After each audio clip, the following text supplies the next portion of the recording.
왔습니다. 어버이 주일인데요. 또 하나님께서 어버이 주일을 허락해 주신 이 교회력이라는 것이 있습니다. 기독교 전통에 지키는, 우리가 부활절, 이게 추수감사절, 성탄절 이렇게 있잖아요. 그게 이제 교회력을 이렇게 정해 놓았어요. 교회 전통으로 우리가 함께 이제 그 시간들을 지켜서 기념하는 주일인데, 거기에 이제 어린이 주일과 어버이 주일도 딱 정해져 있습니다. 다음 세대를 향한 하나님의 뜻과 사랑, 그리고 성경에 사실은 어버이 부모에 대한 강조는 대단히 많거든요. 그것에 대해서 우리가 조금 더 깊이 생각해보고, 복음이 세대에서 세대로 이어지기 때문에 우리에게 육신의 부모님을 주셨고 또 영적인 어버이 세대를 주시는 하나님의 뜻을 나누고, 또 그것이 우리 안에 얼마나 큰 은혜인지를 또 새기는 시간 되었으면 좋겠는데요. 1절에 보면 내 아들아 나의 법을 잊어버리지 말고 라고 했습니다. 나의 법이란 단어가 나오는데요. 나의 법, 이 법은 토라라는 단어를 쓰고 있어요. 그러니까 율법을 말하는 것이죠. 그런데 문맥상 이것은 율법을 나의 법이라고 할 필요는 없잖아요. 하나님의 법을 잘 지켜라 라고 해도 되죠. 그러니까 이 토라라는 단어는 사실 두 가지 뜻이 있습니다. 우리가 토라라고 하면 모세 오경을 말하잖아요. 공통적으로, 그렇죠. 고유명사처럼 돼 있는데 사실은 또 하나 뜻이 있어요. 그것은 법, 계명, 규례 같이 이렇게 어른들이 이야기해 줄 수 있는, 말 그대로 나의 법이라고 할 수 있는 부모의 가르침이라고 해석해도 되는 단어입니다. 저는 이 말씀을 묵상하면서 이 말씀의 무게가, 하나님이 그것을 강조하시는구나. 하나님의 말씀이 중요하잖아요. 그렇죠? 그런 것처럼 부모의 가르침도 같은 무게로 받아들이는 것이 자녀 세대에게 유익이 되겠구나라고 깨닫게 되었어요. 우리 다음 세대 잘 듣고 있어요? 우리 친구들이 잘 들어야 될 말이에요. 모두 다 들어야 되는데, 오늘은 말씀 1부, 2부가 있어요. 1부는 우리 다음 세대에게, 여러분들도 다음 세대입니다. 그렇죠? 우리 젊은 세대가 들어야 돼. 즉 부모의, 어르신들 이전 세대의 말씀과 가르침과 경험을 하나님의 말씀이라 생각하고 받아들이는 마음의 태도가 필요하다는 것입니다. 우리가 하나님의 말씀은 중요하고 생명의 말씀이고 우리를 구원의 길로 인도하기 때문에 그 강조점은 알죠. 그런데 부모님의 말씀은 시간이 가면 갈수록 그것에 대해서 신뢰하지 않고 또 잔소리한다고 생각하고 나를 피곤하게 한다고 생각하고 잘 들으려고 하지 않아요. 그렇죠? 그러다 보면 무엇이 문제가 생기는지 아십니까? 그냥 나 하나님의 말씀은 사랑하지만 부모의 말씀은 그냥 적당히 잔소리가 되고, 내가 커가면서 내가 취사 선택해서 할 수 있느냐? 그렇지 않습니다. 신앙은 우리가 주님 앞에 서는 날까지 자라는 것이죠. 그 통로 중에 하나가 무엇입니까? 이전 세대, 부모 세대로부터 흘러내려오는 것입니다. 복음은 세대에서 세대로 전해지기 때문에 그렇죠. 이전 세대의 말을 무시하고 경히 여기면 하나님의 말씀의 은혜가 어느 순간 메말라 버릴 때가 있다는 것입니다. 바울의 사랑하는 영적인 아들처럼 생각했던 디모데, 그의 신앙을 바울이 어떻게 표현했냐면 디모데 후서 1장 5절 세 번역으로 써왔어요. 자, 우리 다음 세대가 같이 한번 읽어보겠습니다. 시작.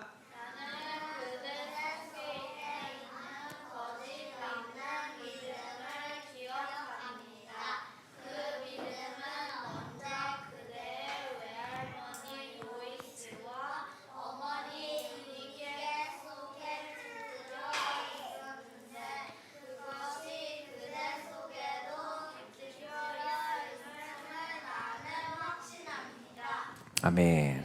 부모님, 어머니와 할머니의 마음에 있던 그 삶과 믿음과 신앙이 그것 때문에 디모데 네가 있구나라고 디모데에게 말하는 거예요. 가르치는 거예요. 디모데가 커가면서, 디모데가 어린 나이에 하나님을 알게 되고 은혜로 지금으로 치면 젊은 나이에 좋은 교회 담임 목사가 되고 리더가 되고 박수 받는 사람이 되었어요. 그때 디모데에게 말하는 것입니다. 네가 잘나서 된 것이 아니라 부모 세대의 가르침 때문에, 그들의 신앙과 기도 때문에 네가 있는 것이다라고 하는 것이죠. 부모의 말씀에 순종하는 것이 하나님께 순종하는 것의 첫걸음이 되는 것입니다. 아멘이에요, 우리 친구들? 우리 부모 세대도 마찬가지입니다. 자녀에게 순종을 가르치는 것이 사실은 신앙의 전부라고 해도 됩니다. 부모의 말에 순종하지 않는 자가 하나님의 말씀에 순종할 수 있겠어요? 부모의 말씀을 취사 선택해서 내가 듣고 싶은 말만 듣고 내가 듣기 싫은 말은 안 듣는 그런 사람이 세상에서 복음의 영광을 나타내는 삶을 살 수 있겠습니까? 순종은 잘하는 세대, 우리 세대도 마찬가지고요. 우리 다음 세대도 마찬가지고, 하나님의 말씀에 순종한다는 것은 부모 세대의 말에 순종한다는 것과 똑같은 의미가 있어요. 그래서 순종을 가르쳐야 합니다.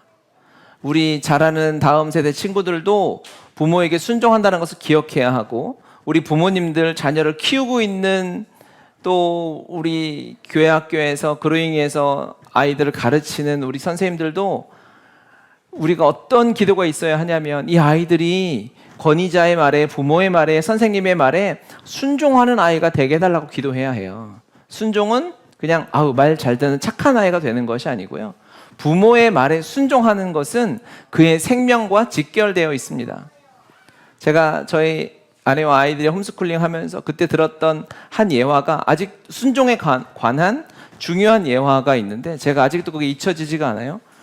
순종이 왜 생명과 연결되어 있냐면, 우리는 요즘에 아이들 말 듣게 하려면 어떻게 하죠? 한번 얘기해요. 가자. 싫어요, 안 가요. 누워버리고 발로 차고 엎드려버리고, 가자. 꼬시고 안 되면 사탕을 주고 타협을 하는 거죠. 그거는 순종이 아니죠. 타일르고 그 아이가 좋아하는 것을 줘서 그를 꼬시는 거잖아요. 이거 순종이 아닙니다. 이게 왜 중요할까요? 순종은 말을 듣는 것도 있지만 그 안에는 시간의 개념이 들어가 있어요. 명령이 선포되었을 때에 즉각 순종, 즉각 반응하는 것이 순종입니다. 근데 부모의 말에 이 순종이 훈련이 되어져 있지 않으면, 예를 들어서 아이들이 개념 없이 무단횡단을 막 하는 거예요. 그때 어떻게 해야 돼요? 차가 막 쌩쌩 지나다녀요. 건너가지 마. 싫어요. 걸어가. 사탕 줄게, 건너가지 마. 사탕 주는 사이에 트럭이 그 아이를 칠 수도 있는 거예요. 부모의 말에 선물과 어떤 다른 베네핏으로 유혹을 해서 순종을 내 마음에 들 때 하는 아이들은 그래서 생명과 직결되어 있는 거거든요. 부모가 건너지 마라고 했을 때 즉각 그 자리에서 멈추면 사는 거예요. 그렇죠? 그런데 그 말을 듣지 않고 건너면, 지금 시작부터 험악한 말을 하기가 그런데 너무 실질적인 이야기죠.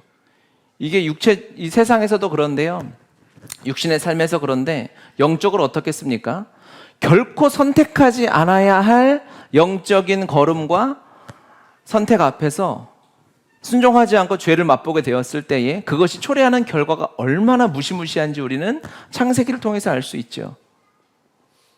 순종을 즉각 순종할 수 있는 다음 세대로 반드시 키워내야 합니다. 말 잘 듣고 타일러서 데려오는 거 귀한 일이고 스킬일 수 있지만, 그것들을 왜 하냐면 즉각 순종하는 아이로 만들기 위함입니다. 그래서 이제 부모님도 마음을 새롭게 하고, 너는 다 죽었어, 이렇게 하면은 이제 거기서 애들이 엇나가니까 하나님의 지혜를 구하면서 어떻게 하나님의 말씀에 순종하는, 부모의 말씀에 즉각 순종할 수 있는 아이를 키워낼 것인가, 너무 중요한 것입니다. 애들의 생명과 연관되어 있다는 것이죠. 이 순종을 잘 가르쳐야 하나님이 우리 세대에게, 우리 부모 세대에게 받았던 은혜가 우리에게 오고요, 우리에게 받은 은혜가 우리 다음 세대에게 흘러갈 수 있는 것입니다. 복음은 세대에서 세대로 흘러가기 때문입니다. 그래서 이 세상이 쓰는 복음을 가로막는 전략 중에 하나가 뭐냐면 세대와 세대를 단절시키는 것입니다. 작년에 큰 선거가 우리나라에서 있었는데, 그때 선거 때 세대마다 좋아하고 취향이 다르실 수 있잖아요. 그러면 정치인들과 사회 지도자들은 무엇을 해야 합니까? 세대가 다르면 통합하고 이해하고 용서하고 하나 될 수 있도록 노력해야 하죠. 그것이 어른이고 그것이 지도자지 않습니까? 그런데 그 선거 때 어떤 정치 세력 가족들은, 어떤 사람들은 그 세대를 분리해서 세대에 필요한 공약만을 내세워서 그들의 표만 얻으면 되게 생각한다고 세대를 포위한다, 세대를 분리한다 이런 말들을 해댔어요. 사탄의 계략입니다. 여러분, 세대는 다를 수 있죠. 부모 세대와 저희 세대와 아이들의 세대는 좋아하는 것이 다를 수 있어요. 그렇죠? 그리고 취미도 다를 수 있어요. 생각하는 것, 뭐 하나를 해도 휴가가 있어도 놀러 가고 싶은 곳이 다 다를 수 있어요. 그럼 어떻게 해야 되죠? 각자 서로 흩어져서 따로따로 핵가족화 되었으니 나 혼자 사는 세상이니 내 뜻대로 하면 될까요? 세상의 방법입니다. 그것이 내 마음에는 좋을 수 있지만 결국 분열되는 것입니다. 그래서 복음이 전해지지 않게 하는 것이에요. 이 세대에 사단의 정말 무시무시한 전략이 거기 숨어 있다는 것을 우리는 잊어서는 안 돼요. 세대가 하나 돼야죠. 힘써서 하나 될 수 있도록 노력해야 하는 것입니다. 자연스럽게 되지 않아요, 여러분. 어린 세대와 우리 부모 세대와 자연스럽게 그냥 아무 말만 해도 깔깔깔 행복하고 좋고 무엇이 다 마음에 맞고 절대 그렇지 않습니다. 노력해야 하는 것입니다. 힘써야 하는 것입니다. 사랑은 힘써서 할 때 그게 사랑입니다. 자연스럽게 되는 것은 사랑이 아닐 확률이 더 많아요. 쾌락적인 것일 수 있습니다. 내 마음에, 육신의 마음에 맞는 것일 수가 있어요. 하지만 힘써야 하는 것이라면, 노력해야 하는 것이라면 하나님의 뜻일 수 있어요. 여러분, 죄 지을 때는 별로 노력하지 않아도 자연스럽게 되잖아요. 내가 저 사람 욕해야지, 나 진짜 미워하기로 결정했어, 이러지는 않아요. 자연스럽게 여기서 씹고 있고 저기서 짓밟고 있고 우리 얘기가 아니라 세상 사람들이 그럴 수 있죠. 그런데 사랑은 그렇지 않다는 거예요. 여러분, 우리 하나님께서 감사하게도 우리 교회에 3대가 함께 예배할 수 있는 은혜를 주셨어요. 교회마다 부르심이 달라서 그렇죠. 그런데 우리 교회에 주신 은혜 중에 하나는 그거예요. 그러면 여러분과 다른 세대에 있다면, 먼저 일부는 우리 젊은 세대와 우리 다음 세대는 나의 윗세대를 존중하고 존경하고 그들의 지혜를 귀담아 들을 수 있는 마음의 태도가 있어야 합니다. 놓친 거예요. 여기서 뭘 하나 했어야 되는데, 여러분이 아멘 했어야죠. 입에서 냄새 난다니까요. 입을 벌리고 아멘의 고백을 해야죠. 우리가 경계해야 해요. 한국교회에 하나님이 은혜를 너무 많이 주셔서 기적 같은 은혜와 은사를 부어주셨는데, 그래서 교회가 대형화되었죠. 너무너무 감사한 일인데, 거기에 하나 어려운 점이 무엇이냐면 교회가 커지면 커질수록 세대가 분리된다는 거예요. 그 세대에서 세대로 넘어가지 못한다는 거예요. 다음 세대를 연구하는 모임과 그런 사역자들의 고민들 중에 거의 한 20년 넘게 고민하는 게 뭐냐면 세대 단절입니다. 일단 고3과 대학생들의 세대 단절이 너무 커요. 고등학생은 아기 같고 대학생은 성인 같잖아요. 사실은 한 달 차이고, 한 달이 뭡니까? 몇 개월 차이 안 나는 사람도 있죠. 그런데 달라서 고3인데 그때까지는 부모의 이 폭압에 억눌려서 교회를 나가다가 대학생이 되는 순간 단절돼요. 교회를 다 떠나요. 그게 또 이어지는 거죠. 싱글과 또 결혼한 세대와 또 애 있는 세대와 또 그 윗세대와 나랑 조금만 다르면 사랑하지 못하고 어울리지 못하는, 교회는 그럴 수 없거든요. 초대교회의 모습은 모든 물건도 함께 쓰고 교제도 함께하고 식사와 떡을 떼는 교제가 다 같이 있었어요. 하나님이 우리에게 이 사랑의 훈련을 할 수 있는, 사랑의 실천을 할 수 있는 교회를 주신 것에 여러분 감사하시길 바라고, 더 사랑에 힘쓰시길 바랍니다. 아멘이시죠? 아멘입니다. 일부 해갖고 이제 우리 부모 세대 어르신들, 우리에게 비율적으로 많지 않지만 하나님께서 함께 신앙생활을 하고 섬길 수 있는 우리 부모 세대가 있다는 것이 너무너무 감사합니다. 할렐루야. 아멘이죠. 지금 이제 부모 세대를 몇 세로 지금은 이제 한국의 이 인구 분포상 이제 한 80 이하는 아직은 부모 세대라고 보기는 어려울 수도 있어요. 우리는 아무도 없어요. 다 청년이에요, 사실은. 그런데 또 어버이 주일날 그래도 이렇게 62세로 이렇게 우리 60세 이상으로 자른다면 세 분이 계신 거죠. 감사합니다. 또 우리가 곧 또 나이가 더 들게 되고 또 우리가 누구에게는 또 이전 세대고 부모 세대이기 때문에 모두 우리에게 하시는 말씀이라고 이렇게 하나님께서 하시는 말씀을 들으시길 바랍니다. 요즘에 큐티하고 있는데 어제 큐티의 내용이 이제 민수기 우리가 계속 이제 묵상하고 있지 않습니까? 내용을 보시면 이제 어제 모세가 하나님 앞에 민수기 한번 펴볼까요? 민수기 20 말씀을 제가 해오질 않았네요. 민수기 27장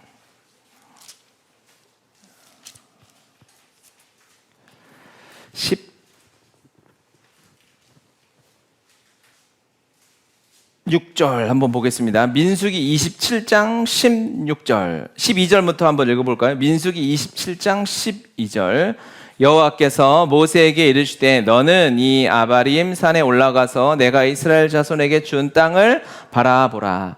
이제 모세가 얼마 안 남았습니다. 모세가 하나님 앞에 설 날이 얼마 남지 않은 이때에 하나님께서 이제 모세 후계자를 세우시는 장면이에요.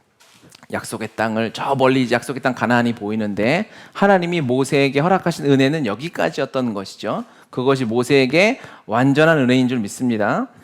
그리고 나서 16절 여호와 모든 같이 읽겠습니다. 15절 16절 모세가 여호와께 여짜와 이르되 여호와 모든 육체의 생명의 하나님이시여 원하건대 한 사람을 이 회중 위에 세워서 그로 그들 앞에 출입하며 그들을 인도하여 출입하게 하사 여호와의 회중이 목자 없는 양과 같이 되지 않게 하옵소서.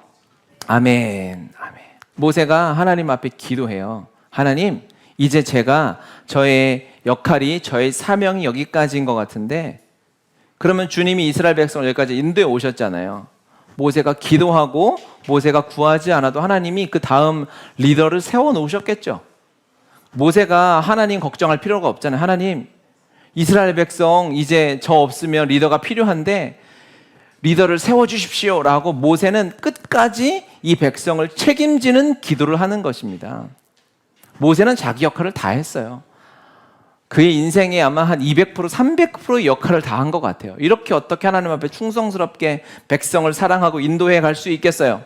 그런데 그 자리까지 와서도 무엇을 하느냐? 하나님 앞에 끝까지 이 백성을 책임질 리더십을 세워주시도록 기도하는 것입니다. 그 부담감이, 그 책임감이 모세에게 끝까지 있었어요. 모세는 괜찮아요. 이제 모세는 하늘 보좌가 눈앞에 활짝 열려 있어요. 믿음으로. 그렇죠?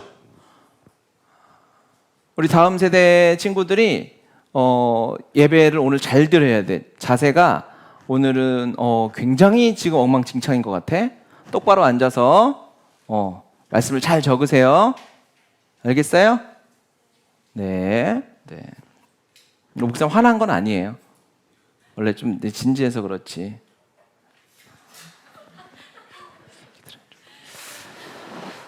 그렇습니다. 그래서 이제 모세는 끝까지 책임지는 마음을 가지고 있었어요. 이게 부모의 마음이죠. 아무리 부모가 크고 이스라엘 백성도 은혜와 기적을 엄청나게 경험해 왔지만 그래도 모세의 마음에는 여전히 물가에 내어놓은 어린아이와 같은 마음이 있는 것입니다. 그래서 끝까지 하나님 앞에 기도하는 것이죠. 영적 다음 세대를 세우는 것에 대한 부담감이 있어야 합니다.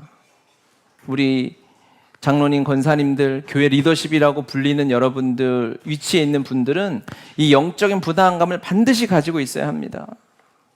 우리가 읽은 오늘 3장의 시작이 어떻게 되죠? 내 아들아 하고 가르칩니다. 그렇죠? 내 아들아, 나의 법을 잊어버리지 말고. 솔로몬은 자기 아들에게, 솔로몬도 그가 왕이었고 하나님 지혜를 주셨지만 그도 부족한 한 인간일 뿐이잖아요.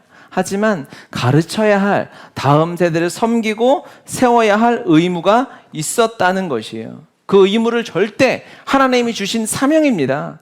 우리 다음 세대를 키워야 될 사명인 것입니다. 그것이 먼저 산 우리 세대에게는 반드시 있는 것입니다. 그 의무를 가지고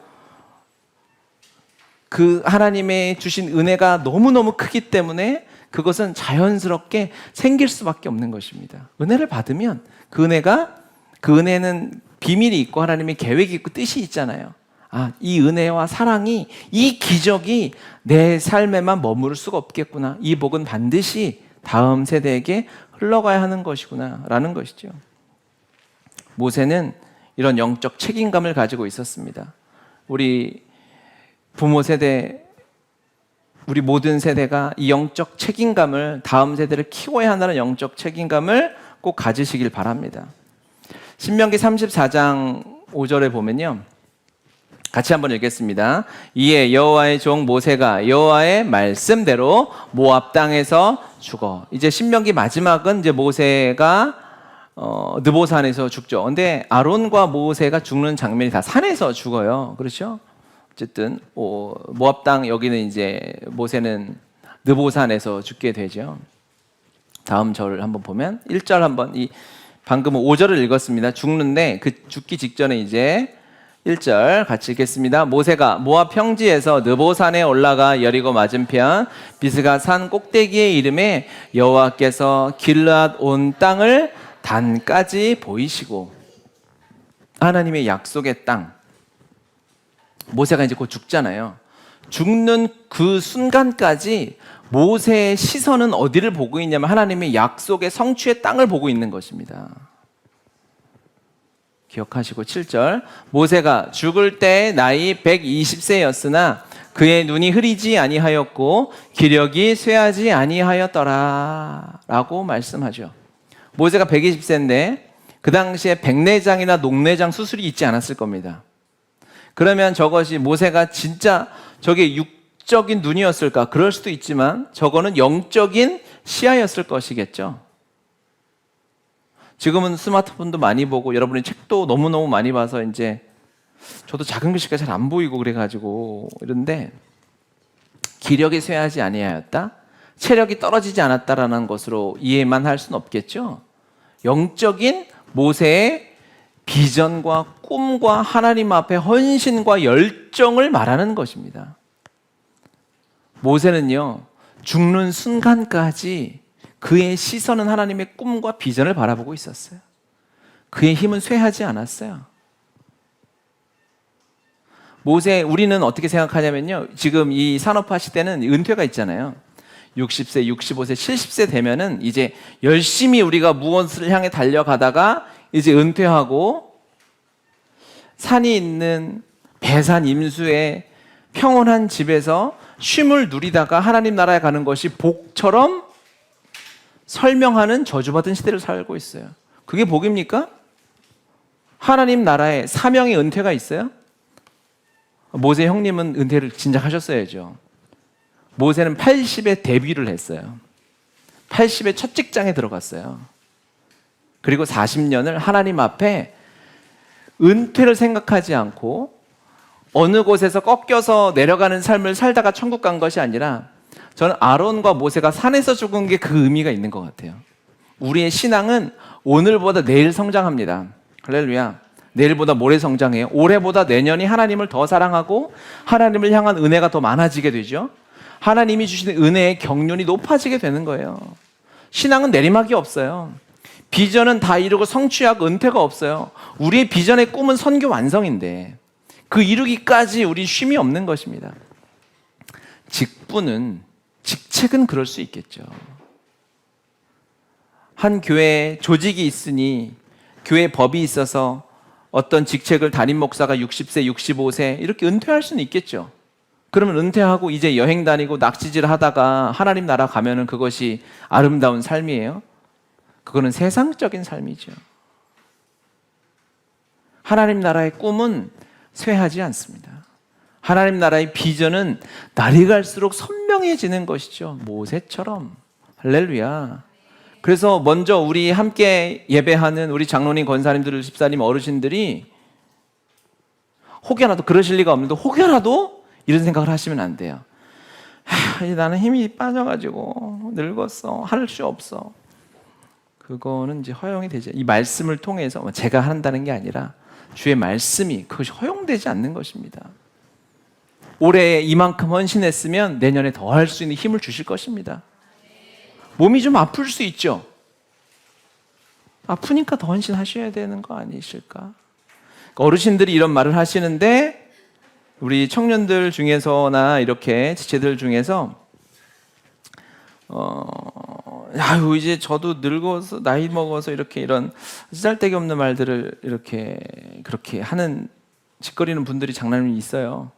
그런 분들을 권사님 보시면 호되게 이렇게 훈계해 주시고 이렇게 해야 됩니다. 여러분, 우리는 뒤로 물러설 수 없어요. 주님 오시기까지 적당히 같은 건 없어요. 여러분, 여러분의 신앙이 다른 사람들의 눈에 보인다면, 하나님이 보신다면 어떤 모습이고 싶으십니까? 아름답고 깔끔하고 헌신적이고. 하지만 저는 이렇게 기도합니다. 우리 기도는 이런 교회가 되었으면 좋겠다. 저의 교회를 향한 기도는 주님 앞에 즉각적으로 순종할 수 있는 준비가 되어 있는 교회. 전쟁터에서 막 싸움을 끝이고 왔는데 그래서 막 온몸이 진흙으로 묻어져 있고 씻지도 못하고 여전히 땀 범벅이 되어 있는데 주님이 또 다른 전쟁터로 출발하라고 명령하시면 바로 떠날 수 있는 교회가 되었으면 좋겠다. 그 일에 우리 부모 세대에 권사님, 집사님, 장로님이 앞장서 주셨으면 좋겠습니다. 세 분이 아멘 하셨어요. 이제 만 60세 이하는 뭐 제가 얘기를 했는데 제가 이제 읽을게요. 장로님, 권사님들 읽으면 훈계하셔야 돼요. 예수님 맞은 채찍 같은 걸 어제 구해가지고 이제 말 안 들으면 이제 때려야 돼요. 성경의 잠언에 이 매는 사랑이거든요. 많이 안 맞으면 이게 맞으면 정신이 확 듭니다. 우리는 하루하루 하나님의 성화를 이뤄가는 삶이죠. 할렐루야. 주님이 우리를 부르신 그곳까지 모세가 느보산에서 하나님 나라에 올라갔듯이 우리도 그렇게 믿음의 선배들을 따라서 전진하는 하나님의 공동체가 되었으면 좋겠습니다. 그렇기 때문에 은혜를 받았기 때문에 우리에겐 책임과 의무가 있는 것입니다. 반드시 여호수아와 같은 리더를 만들어내야 되는 것입니다. 모세의 가장 큰 업적이 무엇이겠어요? 여호수아 세우는 것입니다. 그게 하나님 앞에 제일 큰 칭찬이었을 것입니다. 여호수아를 모세가 부끄러운 장면도 있잖아요. 모세가 실수하고 넘어진 장면도 있잖아요. 그런데 여호수아는 뭐죠? 모세의 몸종이었어요. 그를 데리고 다니면서 실패도 가르쳐주고 성공도 가르쳐주면서 여호수아가 가나안 땅에 들어갈 수 있는 영적인 준비를 시켜놓은 것이죠. 우리 어버이 주일, 우리 어버이들께서, 영적인 우리의 부모님들, 부모 세대께서 더 열심히 기도하고 헌신해 주셔서 이 시대의 여호수아와 다니엘을 키워주셨으면 좋겠습니다. 막 흥분되지 않나요? 그런 세대가, 그런 아이들이 이 시대에 다시 일어나서 쓰러져 가고 있는 한국 교회, 열방의 교회를 세우게 될 것입니다. 할렐루야. 하나님의 큰 칭찬이 있을 것입니다. 든든하게 우리가 세워져 갈 줄 믿습니다. 하나님의 뜻, 하나님의 계획, 하나님의 역사가 3대가 함께 모여서 예배하는 이 놀라운 은혜를 주신 교회 가운데 여러분의 삶 가운데 이어지게 될 것입니다. 할렐루야. 주님의 복음은 여전히 능력이 있어서 세대를 흘러서 살아가게 하시는 줄 믿습니다. 우리 함께 찬양합시다.